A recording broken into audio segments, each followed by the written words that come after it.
الحمد لله نحمده ونستعينه ونستغفره ونؤمن به ونتوكل عليه ونعوذ بالله من شرور أنفسنا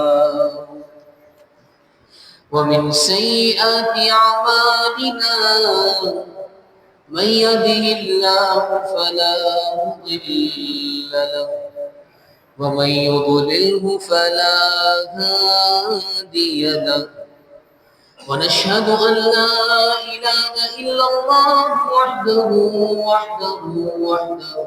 لا شريك له ونشهد أن سيدنا وصمدنا وحبيبنا وطبيبنا وشفيعنا محمدا عبده ورسوله.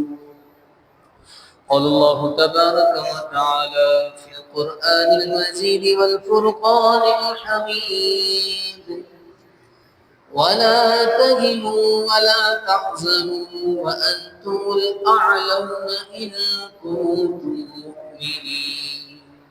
صدق الله مولانا العظيم وصدق رسوله النبي الكريم الأمين، ونحن على ذلك لمن الشاهدين والشاكرين والحمد لله رب العالمين. حمد و صلاۃ کے بعد نہایت ہی واجب الاحترام معزز و مکرم و محتشم سامعین کرام، اللہ جل وعلا کا فضل و کرم ہے کہ خلاق کائنات نے خیر و عافیت کے ساتھ، ایمان کی سلامتی کے ساتھ ایک مرتبہ پھر جمعۃ المبارک دیکھنا نصیب فرمایا۔ اللہ کریم اس کی برکتوں سے ہم سب کو مالا مال فرمائے۔ نبی پاک صلی اللہ تعالی علیہ وسلم کی ذات مبارکہ پر درود پاک پڑھنے کے بے شمار فضائل و برکات موجود ہیں۔ آئیے محبت کے ساتھ، عقیدت کے ساتھ ایک مرتبہ درود پاک کا نذرانہ پڑھ لیتے ہیں۔ صلو علی الحبیب صلی اللہ تعالی علی محمد صلی اللہ تعالی علیہ وسلم۔ میرے محترم اور پیارے بھائیوں، آج ایک عظیم موضوع پر گفتگو کا شرف مل رہا ہے۔ اللہ کریم سے دعا ہے کہ اللہ تبارک و تعالی مجھے بھی اس پر عمل کرنے اور آپ کو بھی اس پر عمل کرنے کی توفیق عطا فرمائے۔ اللہ تبارک و تعالی قرآن مجید فرقان حمید میں ارشاد فرماتا ہے: وَلَا تَحِنُوا وَلَا تَهِنُوا وَلَا تَحْزَنُوا وَأَنْتُمُ الْأَعْلَوْنَ إِن كُنتُم مُؤْمِنِينَ۔ ماہ شوال المکرم کے اندر ایک عظیم معرکہ پیش آیا جسے غزوہ احد کہا جاتا ہے، جسے جنگ احد کہا جاتا ہے۔ یہ معرکہ ماہ شوال المکرم کی 15 تاریخ کو پیش آیا، اور اللہ کے پیارے حبیب صلی اللہ تعالی علیہ وسلم نے بھی اس جنگ میں خود شرکت فرمائی، اور صحابہ کرام علیہ رضوان نے بھی شرکت فرمائی۔ اس جنگ کی اصل کیا وجہ بنی؟ ہم نے ماہ رمضان مبارک کے اندر ایک عظیم معرکہ جسے اللہ تبارک و تعالیٰ کے قرآن نے فرقان کے نام سے بیان کیا، جی ہاں، غزوہ بدر۔ جب کفار کو، مشرکین کو بدر کے اندر منہ کی کھانی پڑی تو وہ بڑے شدید غصے میں تھے، بڑے شدید رنج میں تھے کہ اب ہم نے اس کا بدلہ لینا ہے۔ میرے محترم اور پیارے بھائیوں، میں یہ تاریخی بات آپ کے سامنے عرض کر رہا ہوں۔ یہ اسلام کی تاریخ ہے، مسلمانوں کو اس کا پتہ ہونا چاہیے کہ اللہ تبارک و تعالی نے پیارے آقا صلی اللہ تعالی علیہ وسلم کی دین کی بلندی جو عطا فرمائی ہے، وہ کیسے ہم تک پہنچی ہے، وہ کس انداز میں آج ہمارے سامنے دین موجود ہے۔ بڑے مشکل مراحل کے ساتھ یہ دین آج ہم تک پہنچا ہے۔ اس میں غزوہ بدر بھی شامل ہے، اس میں غزوہ احد بھی شامل ہے۔ جب غزوہ بدر کے اندر میرے محترم اور پیارے بھائیوں کفاروں کو منہ کی کھانا پڑی، تو اب سن 2 ہجری کے اندر غزوہ بدر کا معرکہ پیش آیا۔ جیسے ہی اگلا سال آیا، اب کفار نے پلاننگ کی کہ ہم کیا ہے مزید مضبوط انداز میں مسلمانوں کو شکست دیں گے، مسلمانوں کو نیچا دکھائیں گے۔ جی ہاں، اب جیسے ہی ماہ شوال المکرم کی مہینہ آتا ہے، بدھ یا جمعرات کا دن ہوتا ہے، مکے سے یہ کفار اور مشرکین نکلتے ہیں، اور ایک مدینہ المنورہ کے قریب مقام ہے جو کم و بیش 3 میل کے فاصلے پر موجود ہے، جسے احد کہا جاتا ہے۔ اور اس غزوے کو غزوہ احد بھی اسی وجہ سے کہا جاتا ہے کہ ایک پہاڑ ہے، سبحان اللہ، کیا عظیم الشان پہاڑ ہے، کیا عظیم البرکت پہاڑ ہے، جنتی پہاڑ۔ نبی کریم صلی اللہ علیہ وسلم نے جس پہاڑ کے حوالے سے ارشاد فرمایا کہ احد ہم سے محبت کرتا ہے، ہم احد سے محبت کرتے ہیں، اور کل بروز قیامت یہ پہاڑ جنت میں ہمارے ساتھ ہوگا۔ سبحان اللہ، وہ عظیم الشان پہاڑ جو کئی میل پر مشتمل ہے، اسی کے دامن میں ایک غزوہ پیش آیا تھا، جس وجہ سے اس غزوے کو غزوہ احد کہا جاتا ہے۔ اب جب مسلمانوں کو یہ پتا چلا کہ کفار پلاننگ کر کر وہ مدینے کے لیے روانہ ہو گئے ہیں، اب نبی پاک صلی اللہ تعالی علیہ وسلم نے صحابہ سے مشورہ لیا، اور اس مشورے کے اندر ایک منافق جسے عبداللہ بن ابی کہا جاتا ہے، اس کو بھی بلایا۔ یہ پہلا ایسا وقت تھا کہ جب سرکار نے اس کو بلایا، اس سے پہلے کبھی بھی اس کو بلایا نہیں تھا۔ صحابہ کرام علیہم رضوان، بچے، نوجوان، یہ کل ملا کر 700 کی تعداد تھی، اور عبداللہ بن ابی کے جو ساتھی تھے وہ 300 تھے، یہ کل ملا کر کتنے ہو گئے؟ 1000 کی تعداد بن گئی۔ نبی پاک صلی اللہ علیہ وسلم نے صحابہ سے مشورہ لیا کہ بتاؤ صحابہ کیا کرنا چاہیے، ہم نے مدینے میں رہ کر لڑائی لڑنی چاہیے، یا مدینے کا ادب کرتے ہوئے، مدینے کا احترام کرتے ہوئے ہم نے مدینے سے باہر جا کر لڑائی کرنی چاہیے؟ صحابہ کرام علیہ رضوان میں سے کچھ نے مشورہ دیا یا رسول اللہ مدینے سے باہر جانا چاہیے، اور عبداللہ بن ابی نے کہا کہ ہمیں مدینے میں رہ کر لڑائی لڑنی چاہیے۔ لیکن نبی پاک صلی اللہ علیہ وسلم نے عبداللہ بن ابی کا مشورہ قبول نہ کیا، اور گھر میں تشریف لے گئے۔ گھر میں جا کر جنگی سامان پہنتے ہیں، جنگی سامان پہن کر تشریف لاتے ہیں، اور اب یہ جنگ کا سلسلہ شروع ہوتا ہے۔ اب یہ صحابہ کرام علیہم رضوان کا یہ محبتوں سے بھرپور قافلہ، عشق و مستی سے لبریز قافلہ، اب ایک مرتبہ پھر اسلام کی سربلندی کے لیے روانہ ہوتا ہے، اللہ کے کلمے کی بلندی کے لیے وہ یہاں سے روانہ ہوتا ہے۔ اب جیسے ہی احد کے مقام پر پہنچتے ہیں میرے محترم اور پیارے بھائیوں، ویسے تو بہت سارے واقعات اس کے ضمن میں ہیں، لیکن آج کچھ ایک الگ ہی بات آپ کے سامنے عرض کرنی ہے، وہ یہ ہے کہ ہمیں ان غزوات سے کیا سبق لینا چاہیے۔ اسلام بلندی پر پہنچا ہے، کوئی آسانی سے نہیں پہنچا۔ اسلام آج ہمارے درمیان موجود ہے، آج ہم لا الہ الا اللہ محمد الرسول اللہ پر یقین کامل بھی رکھتے ہیں، اس پر عمل بھی کرتے ہیں، اور اس کی کے مطابق اپنی زندگی آزادانہ طریقے سے گزار رہے ہیں۔ اس میں اگر پیچھے اگر دیکھا جائے تو اس میں یہ قربانیاں موجود ہیں، وہ یہ قربانیاں ہیں جو آج ہمارے لیے دین کو آسان بنا دیتی ہیں۔ غزوہ احد ان کی قربانیوں میں سے ایک قربانی ہے جی ہاں میرے محترم اور پیارے بھائیوں، غزوہ احد کا معرکہ وہ معرکہ ہے جس میں کم و بیش 70 صحابہ کرام علیہم الرضوان نے جام شہادت نوش پایا۔ جی ہاں میرے محترم اور پیارے بھائیوں، جس میں سے 4 مہاجر صحابہ تھے، 66 صحابہ کرام علیہم الرضوان وہ تھے جو انصار تھے، جو مدینے میں رہنے والے تھے۔ انہوں نے اپنی جان کا نذرانہ پیش کیا۔ کس لیے پیش کیا ہے؟ نانا کے دین کو بچانے کے لیے۔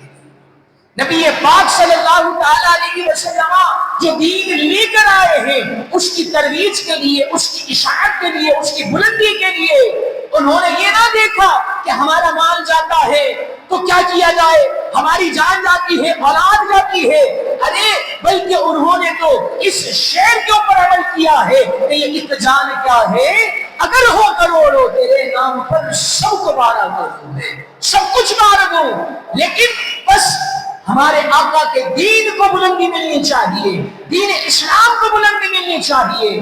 اس وجہ سے تمام صحابہ کرام علیہ الرضوان نکل پڑے میرے محترم اور پیارے بھائیوں۔ نبی پاک صلی اللہ تعالی علیہ وسلم نے صحابہ کرام علیہ الرضوان کی ذمہ داریاں لگائی جگہ جگہ پر کہ آپ نے یہاں وقت گزارنا ہے، آپ نے یہاں پر وقت گزارنا ہے۔ اللہ کرے آپ کو بھی وہ جگہ دیکھنا نصیب ہو تو پورا نقشہ ذہن میں آئے گا کہ کیسے اس جگہ پر وہ جنگ ہوئی تھی، کیسے سرکار نے مورچے بنائے تھے، کیسے سرکار نے صحابہ کرام علیہم الرضوان کو تعینات کیا تھا کہ یہاں سے ہلنا نہیں ہے۔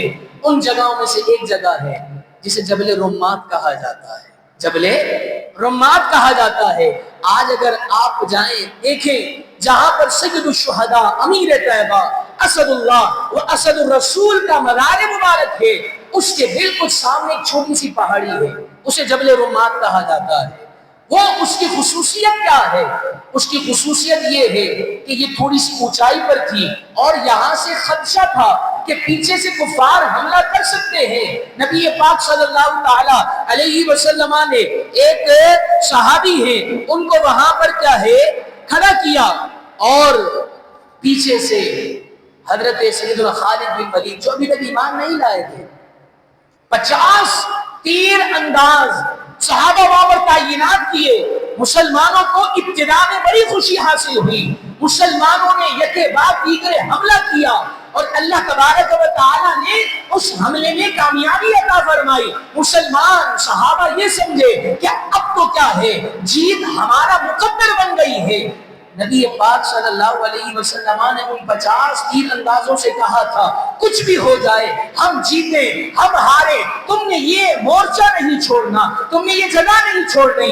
اس کو جبل رمات کہا جاتا ہے۔ جب 50 تیر اندازوں نے دیکھا کہ مسلمان کو کیا ہے جب بات دیگرے حملہ کر رہے ہیں اور اس حملے میں اللہ کامیابی دے رہا ہے، صحابہ کرام علیہ الرضوان خوشی کے اندر کیا ہے مست ہو کر وہ مورچہ چھوڑتے آتے ہیں۔ کئی صحابہ نے سمجھایا کہ سرکار نے منع کیا ہے یہ جگہ نہیں چھوڑنی، لیکن وہ صحابہ کیا ہے عشق و محبت میں لبریز ہو کر وہ نیچے اتر آئے۔ بالآخر خالد بن ولید جو ایمان نہیں لائے تھے، اس واقعے کے بعد وہ ایمان لے کر آئے، انہوں نے کیا کیا، حملہ کیا مسلمانوں پر۔ دیکھا کہ یہ جگہ کیا خالی ہو گئی ہے، چند صحابہ موجود ہیں، حملہ کیا۔ اب کیا ہوا، صحابہ کرام علیہ الرضوان میں سے بہت سارے صحابہ شہید ہو گئے، کیونکہ سرکار نے فرمایا تھا کچھ بھی ہو جائے یہ جگہ نہیں چھوڑنی، کچھ بھی ہو جائے جگہ نہیں چھوڑنی، کیونکہ سرکار کا فرمان تھا، سرکار کا حکم تھا۔ اس حکم کی تعمیل نہ کی، اس حکم پر عمل نہ کیا تو صحابہ کرام علیہ الرضوان کو یہ بھاری نقصان اٹھانا پڑا۔ لیکن اس وجہ سے نبی پاک صلی اللہ علیہ وسلم کے کئی صحابہ شہید ہوئے، لیکن پھر بھی اللہ تبارک و تعالی نے جو جیت دی، فتح دی، وہ مسلمانوں کے ہاتھ میں رکھی تھی۔ اس غزوے کے اندر نبی پاک صلی اللہ علیہ وسلم کے دندان مبارک بھی شہید ہوئے، آپ کے چہرے سے بھی لہو لہان خون نکل رہا تھا۔ جی ہاں، حضرت سیدنا علی المرتضیٰ شیر خدا وہ احد کے پہاڑ کے اوپر جا کر ایک جگہ پانی موجود تھا، اس سے کیا ہے مشکی سے بھر بھر کر لاتے، سرکار کے چہرے پر ڈالتے۔ ماں فاطمہ الزہرا رضی اللہ تعالی عنہا بھی وہاں موجود تھی۔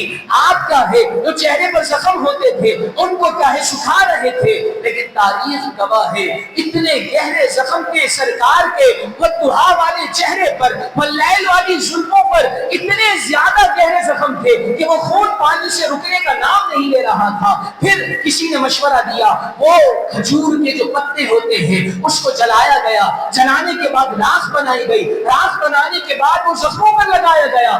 اس وجہ سے اس طریقے کو اختیار کرنے کے ساتھ نبی پاک صلی اللہ تعالی علیہ وسلم کے زخم جو تھے وہ تھوڑے بھرے، خون رکنا بند ہو گیا۔ لیکن پھر بھی ایک وقت ایسا آیا کہ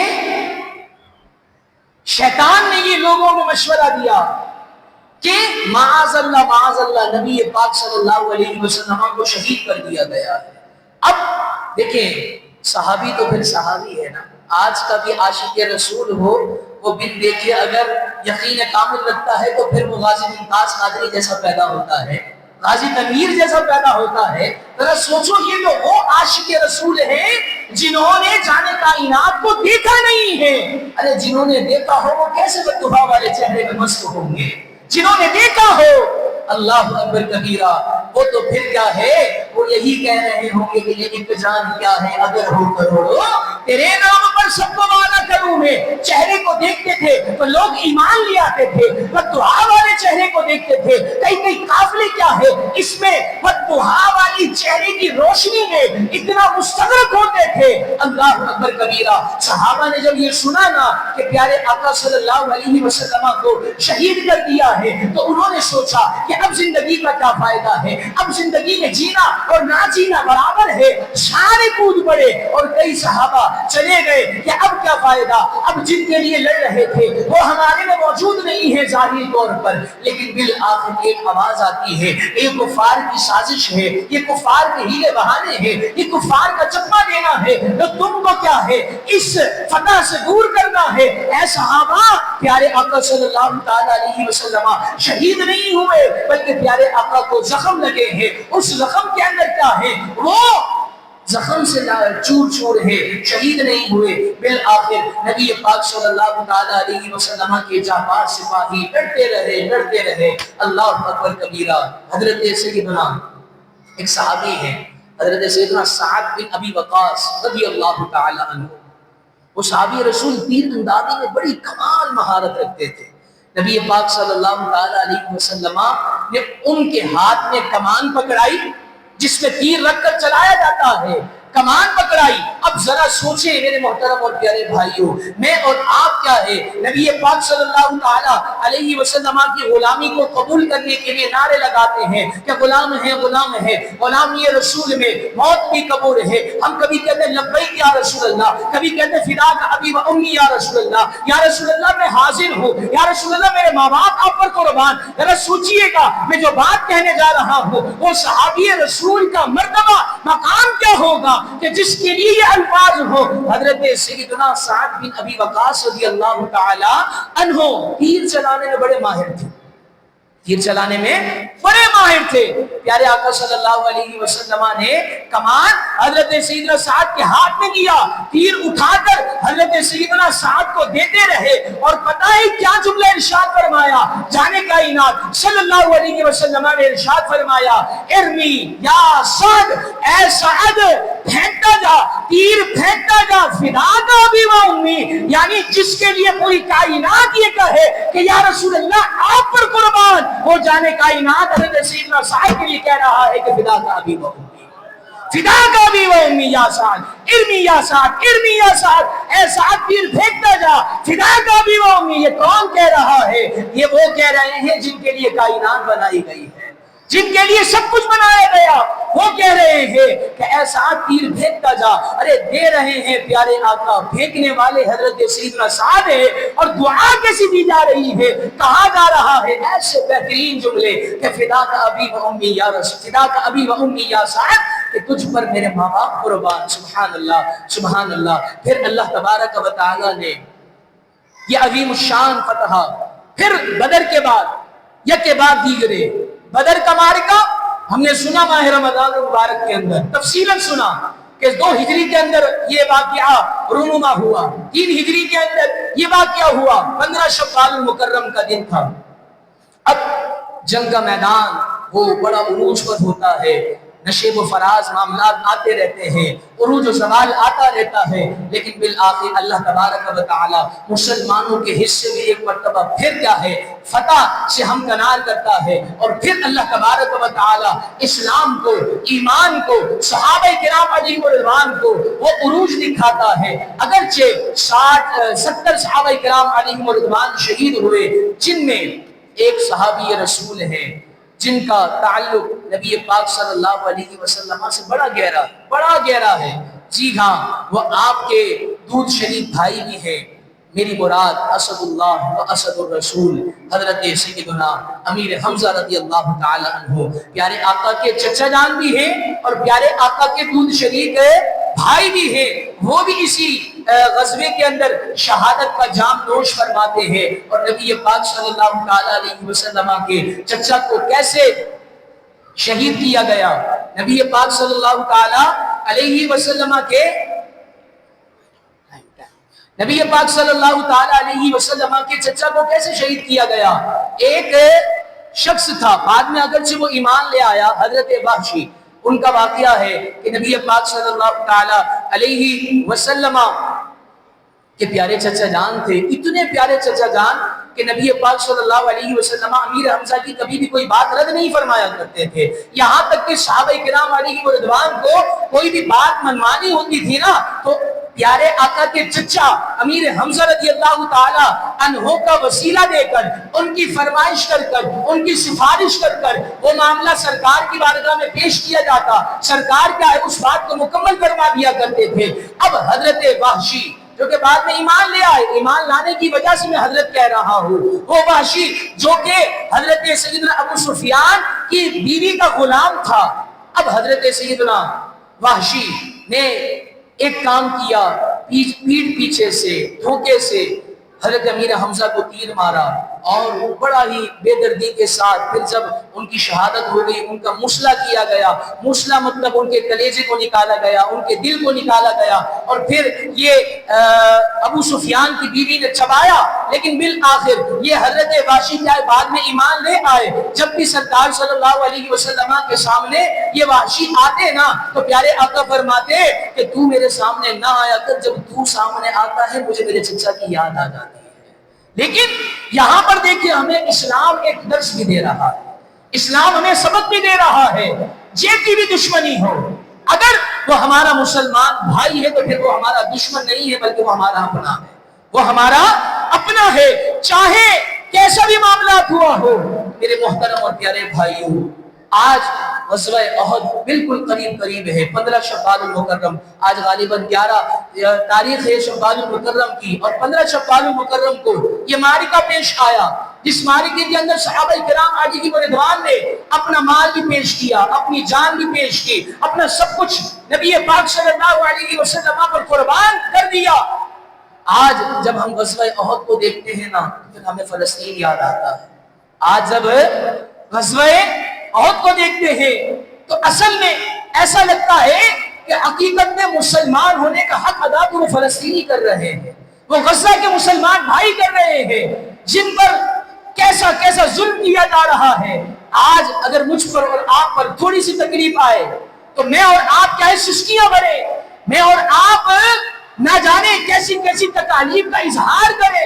اللہ اکبر کبیرہ. میرے محترم اور پیارے بھائیوں، جیسے ہماری ہواؤں میں غبارے اڑ رہے ہوتے ہیں، العیاذ باللہ، اللہ تبارک و تعالی ان فلسطینی مسلمان بھائیوں کی غیب سے مدد عطا فرمائے. ہم بس یہی کر سکتے ہیں، کیونکہ ہمارے ہاتھ میں اختیار نہیں ہے، ہم با اختیار نہیں ہیں. لیکن میرے محترم اور پیارے بھائیوں، ہم اتنا تو کر سکتے ہیں کہ ہر شخص اپنے حصے کا کام کرے، ہر شخص اپنے حصے کی ذمہ داری تو نبھا سکتا ہے. اگر جان دے سکتا ہے، اگر وہ تم دے سکتے ہو تو ان مسلمان بھائیوں کے لیے جان دو. اگر تم مال دے سکتے ہو تو ان مسلمان بھائیوں کے لیے مال دو. اگر یہ بھی نہیں کر سکتے، اگر تم بااختیار ہو کر اگر تم زبان سے کلام کر سکتے ہو اور پتا ہے کہ تم زبان سے کلام کرو گے تمہاری زبانی مانی جائے گی، تم زبان استعمال کرو۔ اگر تم قلم سے لکھ سکتے ہو، پتا ہے کہ تمہاری قلم کی سنی جائے گی، تم قلم استعمال کرو۔ لیکن میرے محترم اور پیارے بھائیوں، ہم تو بس دیکھتے رہتے ہیں ہمارے مسلمان بھائیوں کو، ہمارے فلسطینی ان مظلوم بیچارے بھائیوں کو کہ جو کیا ہے اپنے سب کچھ قربان کر رہے ہیں، اپنا گھر قربان، اپنا مال قربان، اپنی اولاد قربان، اپنی چھت قربان، اپنا سونا قربان، اپنی نیندیں قربان، سب کچھ نانا کے دین پر، نبی پاک صلی اللہ تعالی علیہ وسلم کے دین کی بقا کے لیے وہ کیا ہے سب کچھ قربان کر رہے ہیں۔ لیکن ہم اپنے حصے کا کام نہیں کر سکتے۔ آج اگر کہا جاتا ہے میرے محترم اور پیارے بھائیوں کہ بائیکاٹ کیا جائے تو بھائی ہم کیوں کریں؟ سامنے سے جواب یہ آتا ہے کہ اگر ہم بائیکاٹ کریں گے تو پھر وہ مزے نہیں آئیں گے، وہ معیار نہیں آئے گا، وہ پیپسی کی بوتل کہاں سے آئے گی، اس کا تو نعمت بدل نہیں ہے۔ میرے محترم اور پیارے بھائیوں، ہم معیار کے پیچھے لگے ہوئے ہیں، ہم کیا ہے فیسلٹیز کے پیچھے لگے ہوئے ہیں، اور ہمارے وہ فلسطینی بھائی حق ادا کر رہے ہیں، اپنی جانوں کا نذرانہ پیش کر رہے ہیں۔ اللہ اکبر کبیرہ۔ کسی نے کیا خوب لکھا تھا کہ ہم نے کل تک یہ سنا تھا کہ کیسے کربلا کے میدان کے اندر کوفیوں نے امام حسین کا، رفقائے کربلا والوں کا ساتھ چھوڑا تھا، کل تک ہم سنتے تھے۔ آج کا ہے وہ مشاہدات موجود ہیں ہمارے سامنے کہ آج اتنے پاورفل اسلامی ممالک ہیں، لیکن مجال ہے کہ کوئی آ کر کیا ہے ان کا دستے بازو بنے، کوئی آ کر ان کے لیے جو جملے کہے، کوئی آ کر ان کے لیے کوئی بات کہے۔ نہیں، بس کل تک ہم نے سنا تھا کہ ایسے ہوتے ہیں کوفی، آج دیکھ بھی رہے ہیں، ان میں ہم بھی شامل ہیں۔ میرے محترم اور پیارے بھائیوں، ہم کیا ہے اپنے حصے کا کام نہیں کر سکتے؟ ہم KFC میکڈونلڈ جانا نہیں چھوڑ سکتے؟ کیوں بھائی؟ وہ معیاری چیز ہوتی ہے۔ میرے محترم اور پیارے بھائیوں، ایسے مسلمان بھائیوں پر لاکھوں معیار قربان۔ کیا ہم دوسری چیزیں خرید کر کیا ہم اپنے پاکستان بھائیوں کا مفاد نہیں کر سکتے؟ کیا ہم اپنے پاکستان بھائیوں کی مدد کے ساتھ ساتھ کیا ان کا اب سوال یہ پیدا ہوتا ہے کہ ہم کیوں کریں بھائی؟ اس کا فائدہ کیا ہے؟ یہ ساری چیزیں تو مسلمان چلا رہا ہے، لیکن میرے محترم اور پیارے بھائیوں، یہ بالکل سچ ہے کہ یہ چیزیں بیچ مسلمان رہا ہے، خرید مسلمان رہا ہے، بنا مسلمان رہا ہے، لیکن اس کی فارمولیز کی مد کے اندر ان یہودیوں کو، ان دلالوں کو یہ رقم جاتی ہے، اور جس کی وجہ سے یہ کیا ہے، یہ بارود بنتے ہیں، یہ گولیاں بنتی ہیں، اور اسی بارود سے، اسی گولیوں سے پھر کیا ہے فلسطینی مسلمان بھائیوں کو نشانہ بنایا جاتا ہے۔ میرے محترم اور پیارے بھائیوں، ہر شخص اپنے حصے کا کام کرے۔ وہ کیا ہے، اگر بااختیار ہے، اگر ظلم ہو رہا ہے، ظلم کے خلاف بولے، اگر کچھ کر نہیں سکتے، اگر لکھ سکتے ہیں لکھیں۔ اسی طریقے سے آج کل سوشل میڈیا کا دور ہے، اگر آپ کیا ہے سوشل میڈیا کے اعتبار سے اگر اپنی آواز بلند کر سکتے ہیں، بلند کریں۔ کیا پتا اگر خاموش رہے نا، کہیں ایسا نہ ہو میرے محترم اور پیارے بھائیوں، کل بروز قیامت پکڑ ہو جائے، کل بروز قیامت۔ آج ذرا سچ بتائیے گا، اپنے دل پر ہاتھ رکھیں، اگر میرے بچے کو تھوڑی سی تکلیف ہو جاتی ہے، میری نیندیں اڑ جاتی ہیں، میرے بچے کو تھوڑی سی بھوک لگتی ہے، نیند اڑ جاتی ہے، ہم آدھی رات کو باہر کھانا لینے جاتے ہیں، کیوں؟ میرا بچہ بھوکا ہے، میرا بچہ بھوکا نہ سوئے۔